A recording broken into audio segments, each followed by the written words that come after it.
నెరజానువులే వరవీణవులే పిలికించి తాళలో జానవులే మృదుపాణివిలే మధు సంతకాలలో కన్నులలో.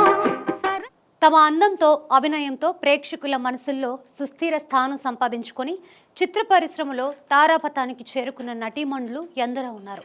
అయితే వారిలో ఎప్పటికీ గుర్తుండిపోయేవారు చాలా తక్కువ మంది ఉంటారు. అలా ప్రేక్షకుల మనసుల్లో చెరగని ముద్ర వేసిన హీరోయిన్లు కొందరున్నప్పటికీ ప్రత్యేక పాత్రలు, వ్యాంప్ క్యారెక్టర్లు చేసేవారు. స్పెషల్ సాంగ్స్లో కనిపించేవారు. ఎక్కువ కాలం ప్రేక్షకుల దృష్టిపథంలో ఉంటారు.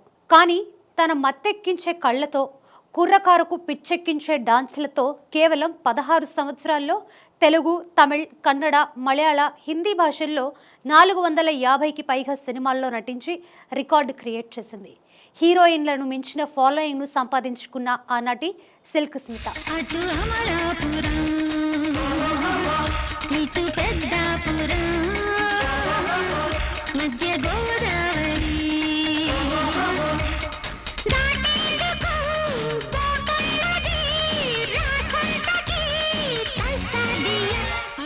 సంవత్సరానికి 20 సినిమాలకు తక్కువ కాకుండా చేసిన స్మిత ఒక ఏడాది ఏకంగా 45 సినిమాల్లో నటించి వరల్డ్ రికార్డు క్రియేట్ చేసింది.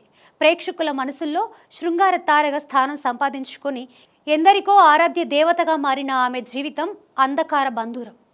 1960 డిసెంబర్ 2న పశ్చిమ గోదావరి జిల్లా ఏలూరు దగ్గరలోని కొవ్వలి గ్రామంలో వడ్లపాడి రాములు, సరసమ్మ దంపతులకు జన్మించారు స్మిత. ఆమె అసలు పేరు విజయలక్ష్మి. నిరుపేద కుటుంబంలో జన్మించిన ఆమె తన చదువును 4వ తరగతికే ఆపేయాల్సి వచ్చింది. ఆర్థిక సమస్యల కారణంగానే 14 ఏళ్ల వయసులో విజయలక్ష్మిని ఓ వృద్ధుడికి ఇచ్చి పెళ్లి చేశారు తల్లిదండ్రులు. ఆ తర్వాత భర్త, అత్తమామల వేధింపుల కారణంగా అక్కడి నుండి పారిపోయి చెన్నై చేరుకొని సినిమా ప్రయత్నాలు ప్రారంభించారు. మొదట టచ్అప్ ఆర్టిస్ట్గా పనిచేసిన విజయలక్ష్మి సినిమాల్లో చిన్న చిన్న క్యారెక్టర్లు చేస్తూ స్టార్గా ఎదిగారు. ఆమె జీవితానికి సంబంధించి, కెరీర్కి సంబంధించి ఇదొక కథనం కాగా మరో కథనం కూడా ప్రచారంలో ఉంది. అయితే ఇందులో ఏది నిజం, ఏది అబద్ధం అనేది ఎవరికీ తెలియదు. ఆర్థిక సమస్యల కారణంగా ఏలూరులో ఉన్న పెద్దమ్మ అన్నపూర్ణకు విజయలక్ష్మిని దత్తత ఇచ్చారు తల్లిదండ్రులు. ఆమె అక్కడే పెరిగారు. చిన్నతనం నుంచి సినిమాలంటే విజయలక్ష్మికి ఎంతో ఇష్టం. సినిమాల్లో నటించాలన్న కోరిక ఆమెకు బలంగా ఉందని గ్రహించిన అన్నపూర్ణ ఆ సమయంలోనే గుంటూరు జిల్లా తాడికొండలో భూదేవి సినిమా షూటింగ్ జరుగుతోందని తెలిసి విజయలక్ష్మిని తీసుకొని అక్కడికి వెళ్లారు అన్నపూర్ణ. దర్శకుడు సుగం బాబుకు విజయలక్ష్మిని విజయమాల అని పరిచయం చేశారు అన్నపూర్ణ. సినిమాల్లో ఏదైనా వేషం ఉంటే ఇవ్వమని అడిగారు. నల్లగా బొద్దుగా ఉన్న విజయలక్ష్మిని చూసి ఈమె సినిమాలకు పనికిరాదు అనుకొని తమ సినిమాలో క్యారెక్టర్ ఏది లేదని చెప్పాడు. అయితే అన్నపూర్ణ వెనక్కి వెళ్ళిపోకుండా షూటింగ్ జరుగుతున్న 4 రోజులు ఆ ఊర్లోనే ఉండి రోజు షూటింగ్ దగ్గరకు విజయలక్ష్మిని తీసుకొని వచ్చేవారు. రోజు వస్తున్నారని గమనించిన సుగం బాబు అప్పటికప్పుడు ఒక వ్యాంప్ క్యారెక్టర్ని క్రియేట్ చేసి ఆమెతో చేయించారు. అప్పటికి విజయలక్ష్మి వయసు 15 సంవత్సరాలు. ఆ తర్వాత అవకాశాల కోసం విజయలక్ష్మిని తీసుకొని మద్రాసు వెళ్లారు అన్నపూర్ణ. అక్కడ నటి ఛాయాదేవి దగ్గర టచ్అప్ అసిస్టెంట్గా చేరారు విజయలక్ష్మి. ఆ క్రమంలోనే కొన్ని సినిమాల్లో చిన్న చిన్న పాత్రలు పోషించారు. ఆ సమయంలోనే తమిళ రచయిత విను చక్రవర్తి విజయలక్ష్మిని చూసి తాను రచన చేస్తున్న వడ్డీ చక్రం అనే సినిమాలో అవకాశం ఇచ్చారు. ఆ సినిమాలో సిల్క్ అనే పాత్ర పోషించారు విజయలక్ష్మి.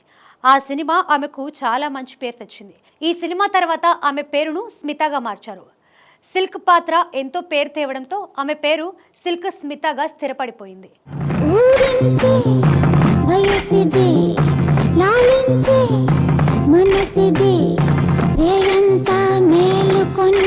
చక్రం తర్వాత స్మితకు అనూహ్యంగా వరుస అవకాశాలు వచ్చాయి. అందరూ స్మితకు వ్యాంప్ క్యారెక్టర్లు, డాన్సర్గానే ఛాన్స్ ఇచ్చారు. అయితే దర్శకుడు భారతీ రాజా మాత్రం సీతాకోక చిలుక చిత్రంలో నటనకు ప్రాధాన్యం ఉన్న పాత్ర ఇచ్చారు. ఈ పాత్రను ఎంతో అద్భుతంగా పోషించి డాన్సర్గానే కాదు నటిగా కూడా తనను తాను ప్రూవ్ చేసుకున్నారు స్మిత. ఆ తర్వాత కూడా ఆమెకు డాన్సర్గానే ఎక్కువ సినిమాలు వచ్చాయి తప్ప నటనకు ప్రాధాన్యం ఉన్న పాత్రలు లభించలేదు. అయితే డాన్సర్గానే బాగా బిజీ అయిపోయింది. అప్పటి వరకు ఐటెం సాంగ్స్లో తిరుగులేని డాన్సర్గా ఉన్న జ్యోతిలక్ష్మి, జయమాలిని, అనురాధ వంటి వారిని పక్కకు నెట్టి సౌత్లోనే నంబర్ 1 డాన్సర్గా పేరు తెచ్చుకున్నారు స్మిత.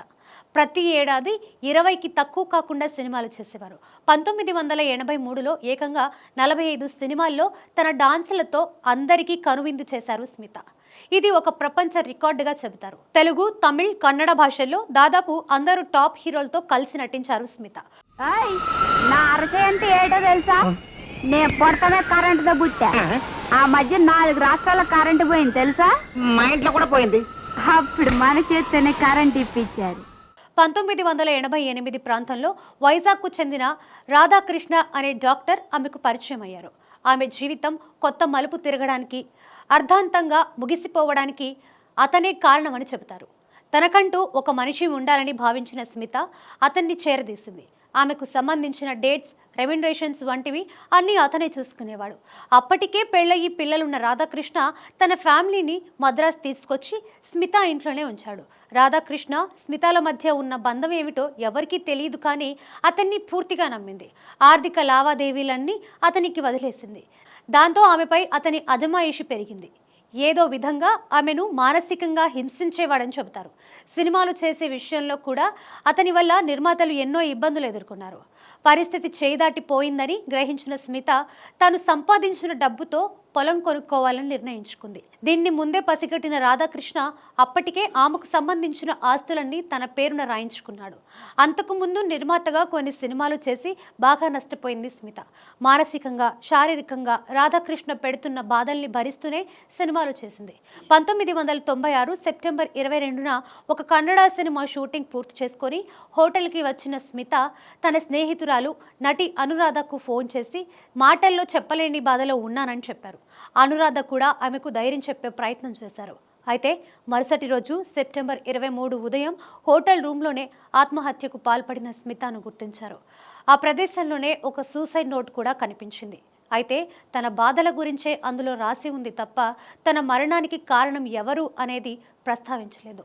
తను ఒకరిని నమ్మి మోసపోయానని మాత్రం రాసింది. ఆ వ్యక్తి ఎవరు అనే చర్చ ఆ రోజుల్లో విపరీతంగా జరిగింది. కానీ ఎవరిని ఉద్దేశించి ఆ లెటర్లో రాసిందో తెలియలేదు. కొన్నాళ్ల పాటు ఈ కేసును దర్యాప్తు చేసిన పోలీసులు మిస్టీరియస్గా కేసుని భావించి క్లోజ్ చేశారు. భౌతికంగా స్మిత మన మధ్య లేకపోయినా ఎంతో మంది మనసుల్లో సుస్థిర స్థానం సంపాదించుకున్నారు. ఒక డాన్సర్కి ఇంతటి ఆరాధన లభించడం అనేది మామూలు విషయం కాదు. మావలు